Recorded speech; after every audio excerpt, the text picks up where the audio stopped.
Listen.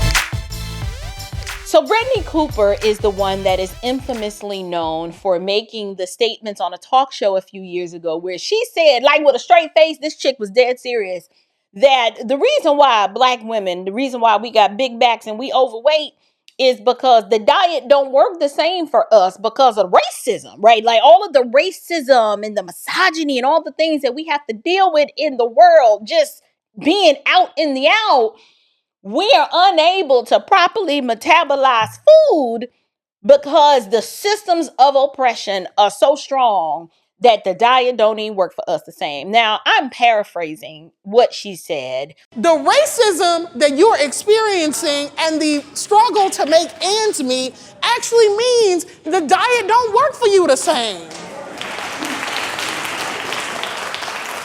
I hate when people talk about black women being obese. I hate it. We are living in the Trump era. Black women, when we do the same diets as white women, we lose less weight and we lose it slower. The racism that you're experiencing and the struggle to make ends meet actually means the diet don't work for you the same. Today, I want to react to the call for this woman to be held accountable for some statements that she made about basically taking out white folks. Like she want to take white folks out. I think this is important for me to react to because what you are witnessing is this is the brainchild of the left. This is what leftist progressivism produces. It produces people who have hatred in their heart and they are incredibly envious. And all of this ultimately does lead to violence, whether they want to admit it or not. So I'm going to go ahead and let's go ahead and watch the video of the news report that is highlighting what she has said, and then I'm going to engage with it. Take a listen. Controversy at Rutgers University over alleged racism. Students have traded barbs online with Professor Brittany Cooper over past race-based statements.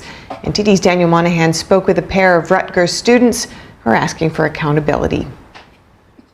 Brittany Cooper is a professor of women's and gender studies and Africana studies. Comments she made during an interview about critical race theory with the Root Institute continued to make waves a few years after being shared by the New York Post and others. I think that white people are committed to being villains in the aggregate. Cooper discusses colonialism. White human beings thought there's a world here and we own it. Prior to them, Black and brown people have been sailing across oceans, interacting with each other for centuries without total subjugation, domination, and colonialism. The professor was asked in the interview, what is the solution to a more equitable sharing of resources, since the nature of white people compels them to hoard power and goods? The thing I want to say to you is we got to take these out. But I know, but like, we can't say that, right? We can't say, like, I don't believe in a project of violence. I truly don't. Okay, I've heard enough. We're going to play some more, but there's so many things that I want to get off my chest as it relates to this. Okay, she says that she believes that white people are committed to being villains in the aggregate. Basically saying overall, white folks, I don't know if she's just saying by way of genetics or just the way the Lord created them, that they just have this conquer or be conquered attitude. And she is free to have that opinion. But I would push back and say, well, why is it then that Black people seem to be the ones that are weak and submissive and cowardly and allow themselves to be conquered? Because last time I checked, all civilizations of the world have to fight and compete for power. It is always the strong are going to dominate the weak. Now, I don't believe that the strong dominating the weak has anything to do with ethnicity or genetic inferiority. I just believe that societies either thrive and survive based on their ability to conquer those that are weaker. That's just how it works, right? It's just a matter of when is it going to be your turn? When is it going to be your opportunity to come up against another civilization that is stronger than you? And you either are going to assert your dominance over them to survive or you're not. Like, for example, the founding fathers were Europeans who came to America. They were Brits. came to America because they like, look, we want to be free from the tyranny of the British crown. And when King George tried to subjugate them and oppress them, they said, oh, yeah, about that, we pledge our lives, our fortunes, and our sacred honor, and we will die before we allow ourselves to be subjugated and be held captive and be your slave. Like, I mean, forget what you heard. We ain't like these blacks that we rule and dominate over with such arbitrary sway. Okay, George Washington actually said that, and I'm not mad at him for saying it, because I would say the same thing too. If I see a people group that allows themselves to be subjugated and dominated and they don't fight back, I mean, are you asking me to acquiesce and give up my power for them? No, I'm not going to do that. And so essentially, Brittany Cooper is espousing a worldview of victimhood and cowardice and weakness. And if you align with her, basically you're saying, look, Black folks were too weak and too cowardly to fight against the white man. And she is effectively acknowledging that white supremacy is real because these white boys were so strong that they felt that they had to go from continent to continent and colonize and conquer and subjugate for power. Now, if you as a Black person was so big and bad, how come, what stopped you from being able to do the very thing that the white man you claim to hate has managed to do? Are you envious of him? Are you jealous of him? Do you believe he's actually supreme over you? Or are you weak, cowardly, and unable to stand up for yourself and assert yourself? So rather than just admit that, you'll paint the white person as the villain, when in reality, based on how you present yourself in the modern world today, as a big back bison overweight woman who doesn't take enough pride in herself and personal accountability about herself to actually lose weight. Instead, she has spent her entire life and professional career blaming everybody else except the person that she stares and looks in the mirror every single day. That's what this is really all about. People with a victim mentality are really at war and have a deep-seated hatred for themselves. They are mad that they don't have self-control. They are mad that they are undisciplined. They are mad that they're digging their own graves with a knife and a fork. They are not happy with how the Lord made them as an image bearer, made in the image of God. And so, in order to make themselves feel better about themselves, and in order for them to cope at night, they have to point to everybody else as the originator of their problems versus saying, I am responsible for the outcomes I see today, and I'm not happy with those outcomes, and only I can do something about it. This woman wants to use white people as a scapegoat. And unfortunately, the liberal left, she is a byproduct and a creation of the left. Y'all created this woman. Y'all elevated her and put her big behind up on a platform and a pedestal to celebrate. And now that she has said what she really feels out loud and is calling for the genocide of white folks, now she's a problem. See, white liberals, y'all, your hypocrisy kills me, because you want somebody like a Brittany Cooper as your ally until somebody like a Brittany Cooper stands up to assert her freedom and say, well, we about to just take these jokers out. See, it's okay while she's telling you how powerful you are and how strong you are and how oppressive you've been, and feeds into your paternalistic white savior complex. But the moment she's like, you know what, how we solve this? We just got to take them out. Now all of a sudden you want to cry foul. I'd be curious to know, and I don't want to make this assertion because I could be wrong, but Rutgers University is in New Jersey, and it doesn't strike me as a place full of conservatives.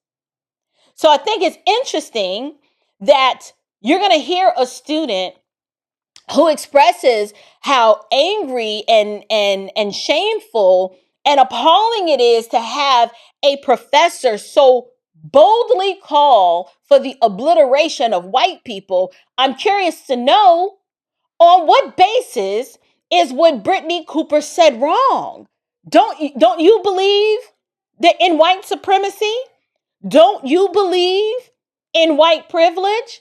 She is simply taking the worldview that y'all have been preaching and teaching and catechizing students for the past several decades. She's just taking that worldview to its logical end. So I don't see nothing wrong with what she said according to your worldview. Now, in my worldview, what she said is absolutely problematic. In my worldview, I find this woman to be utterly disgusting, and she should not be teaching at the collegiate level, because there's nothing that somebody like this can teach me. You are not the authority or subject matter expert on anything until you can at least, at minimum, get control of what it is that you put in your mouth.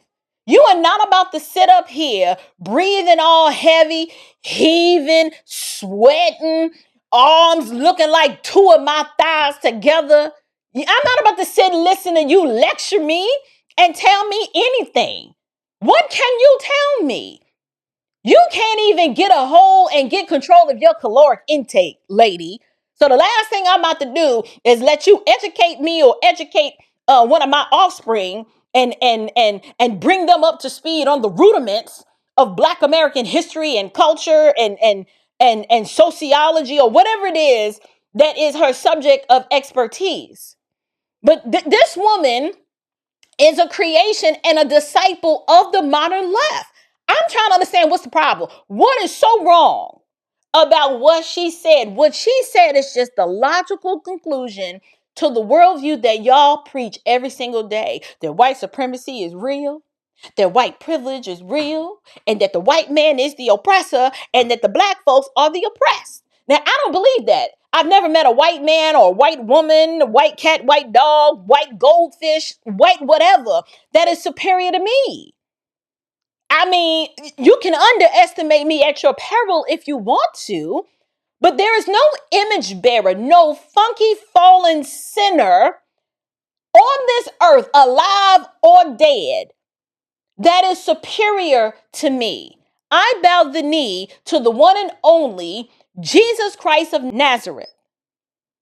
So, according to my worldview, I don't even believe in white supremacy. Like, the category doesn't even exist in my worldview.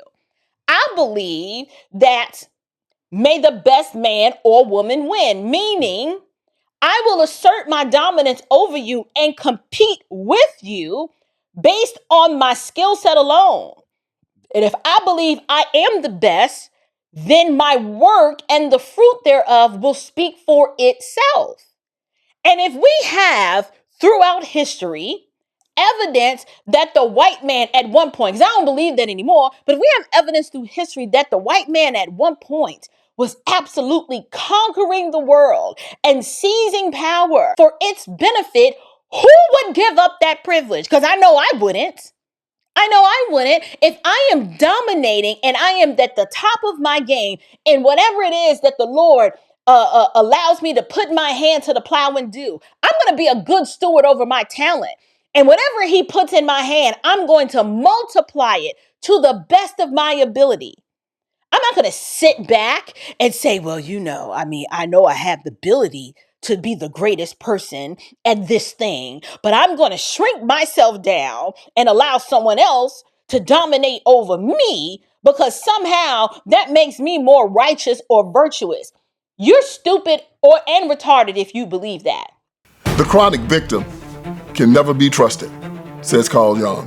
Because I want you to know that I am more offended as an African-American woman than you will ever be. The chronic victim can never be trusted. The reason we could never be who we wanted and dreamed to be in is you kept your knee on our neck.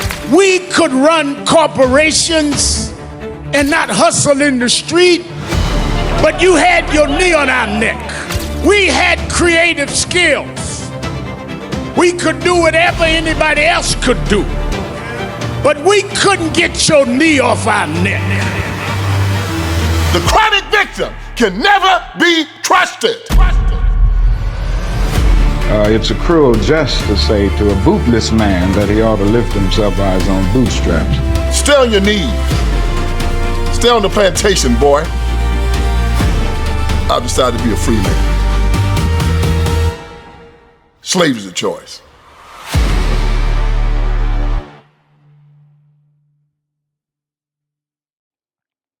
America is the greatest nation on this earth because whether you want to admit it or not, at one point in time, there was some bold and brave white men that stood up to someone who thought he was going to be their oppressor. And they said, we can show you better than we can tell you. Come and get it.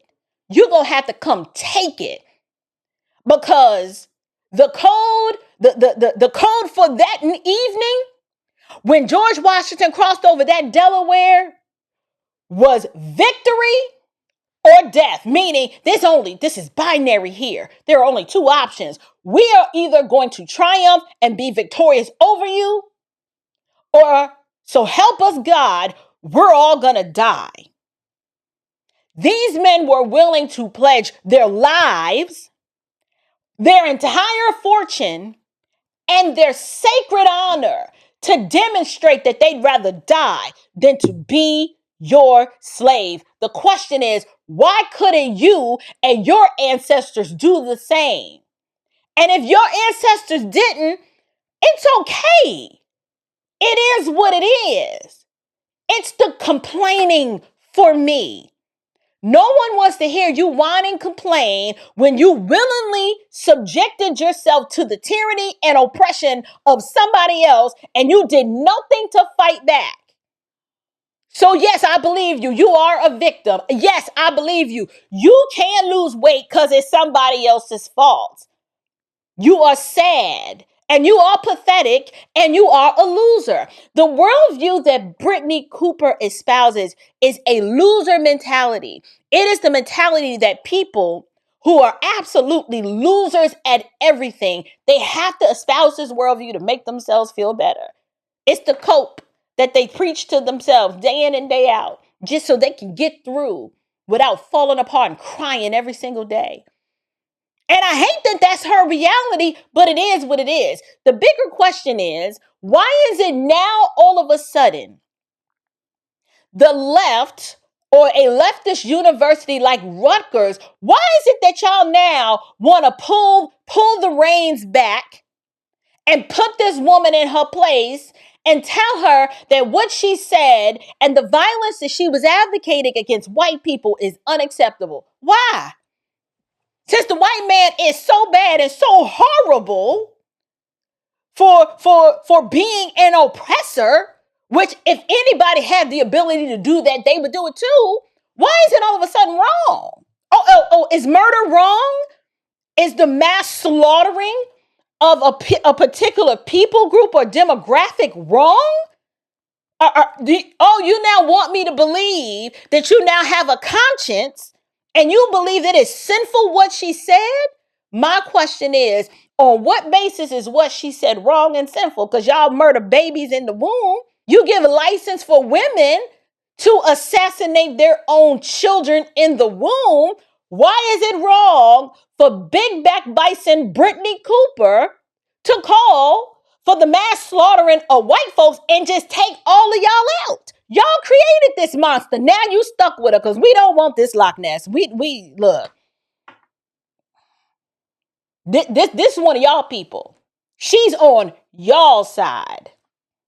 So I'm going to go ahead and let her finish, but I done pretty much said all that I need to say about this. Cooper discusses colonialism.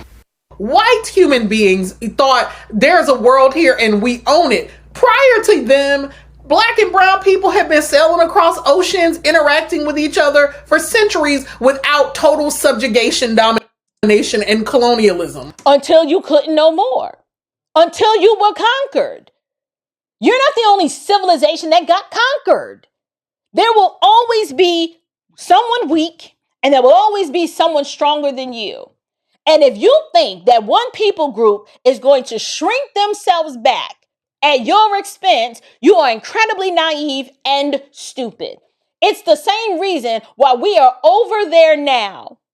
Basically, we done gone over there and told Iran, listen, you can't have a nuclear weapon. Why? Because we said so. That's why. Because we love our people and care about our people more than we care about you. So no, we're not going to leave ourselves vulnerable. We're going to take you out before you take us out. It's the same reason why we went over to Venezuela and we went and got Maduro and his chick. Why? You're not going to be over here on this hemisphere making deals with the devil and making it easier for our enemies to come and conquer us. That's why. So miss me with the outrage that white people are so wrong. My question is, and y'all ain't gonna like this, I'm trying to figure out what happened to the spirit and the white boys of yesteryear. Where are y'all?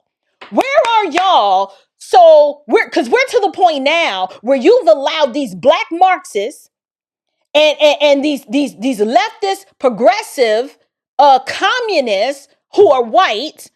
You've let them come and take over the country that your ancestors built. I'm trying to figure out, when are you going to stand up and do something about it?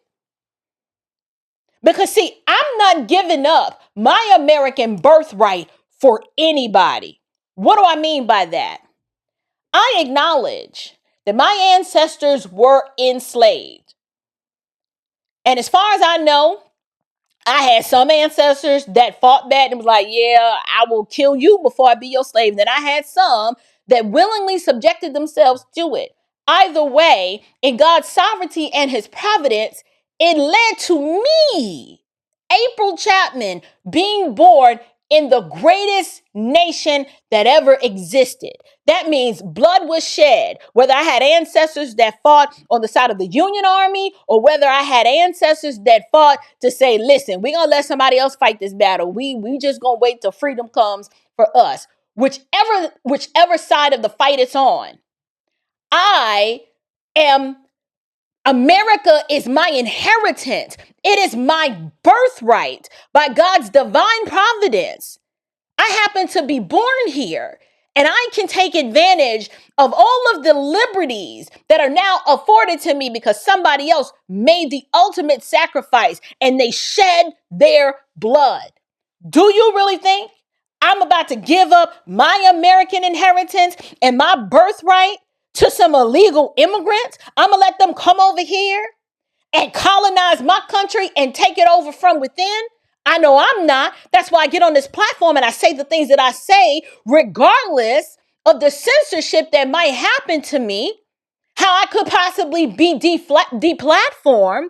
I'm trying to figure out, where is that fight in the white men who exist today that call themselves American?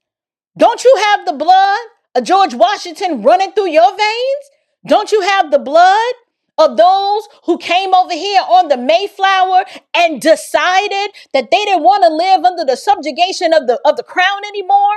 And they were going to go search out a new world for them and their progeny?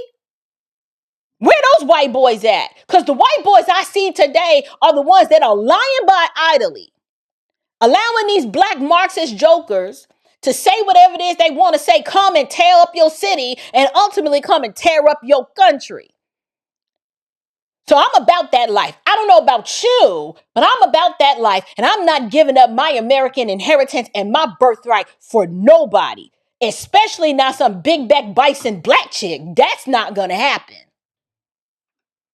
The professor was asked in the interview, what is the solution to a more equitable sharing of resources, since the nature of white people... Wait a minute, y'all hear that? What is the solution to the equitable sharing of resources? Basically, this broad who's too lazy to go get it out the mud for herself is advocating, how can we take from those who are productive and who have earned what they have? How can we take from them so that the rest of us, the ones who are too lazy to work hard and get it out the mud for ourselves, how can we get a piece of the pie? I told you, this is the worldview of those who have a loser mentality, who have a victim mentality, and they're at the bottom because they are losers. You are a loser if you believe in the equitable distribution of resources. They're not your resources. It ain't your stuff. You didn't earn it. You didn't participate in the creation of it. You've done nothing but consume. Especially somebody like her. She look like all she do is sit around and consume. Just eat herself to death. Dig in a grave with a knife and fork. That's what she's good at. People compels them to hoard power and goods. Wait a minute. She's saying this compels, I guess, white people to hoard power and goods. Forget the fact that she gets to say this, right? Sitting in the comforts of a home that somebody else built because she didn't build it herself.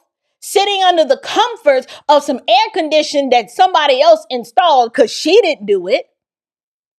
And she's eating a whole lot of food based off of the effort of someone else. Nothing this woman has is because it's been obtained by something she's directly done outside of running her mouth. The nerve of this chick. And I know people are probably outraged about what she said, and they're putting pressure on Rutgers to do something about it. But I'm like, this is what y'all created because it flows from the worldview that y'all advocate for. So I really, to be honest, I don't need to hear anything more. There's nothing else I need to say other than the fact that people like her are absolute losers who contribute nothing to society, and they spend their time groveling, complaining, whining, and begging because that's what they're good at. And the ultimate conclusion of where this worldview leads is based on her statements that we got to take these jokers out. Basically, she's advocating to kill you because since she can't be you and do what it is that you do, the only thing left to do is enact violence against you and take you out. Listen, y'all white folks, y'all got way more patience than I do. Ain't no way I'd let somebody sit here on Al Gore's internet and say some foolishness like this after she's benefiting the fruits of your labor because she contributes nothing. Y'all got way more patience than I do. But listen, I'm curious to know, what do you guys think? Do you believe that Rutgers University, is this a flashpoint, you guys? Are we to the point now that enough of the stir-fried foolishness, marinated and dumb, has come out of these black Marxists' mouth to where now the white folks are like, y'all Negroes done gone too far. And now we got to rise up and put y'all Negroes in your place because enough is enough. Are we there yet? Is this the part of the book where I say, finally somebody's going to fight back? Because I've been waiting for this. I've been ready to engage in this fight because I've been saying this for so long. And now all of a sudden, the white students at Rutgers are like, well, wait a minute. You want to kill us? What did you think was going to happen? Socialism and Marxism and communism always ends in bloodshed. That's how the story ends. And we've been trying to warn you guys for a very long time, but y'all ain't listening. But I'm curious to know, what do you guys think? Do you believe that Brittany should be able to just say this as a university professor without any fear of consequence or backlash? Or should she be fired and the entire curriculum be revamped to reflect American ideals and get rid of this Marxism because now y'all see how absolutely harmful and detrimental it is? I don't know, but I'm curious to know, what do you guys think? Leave me your comments down in the box below. And until next time, you guys, stand firm, stay bold, and above all else, stay unshakable. Grace and peace.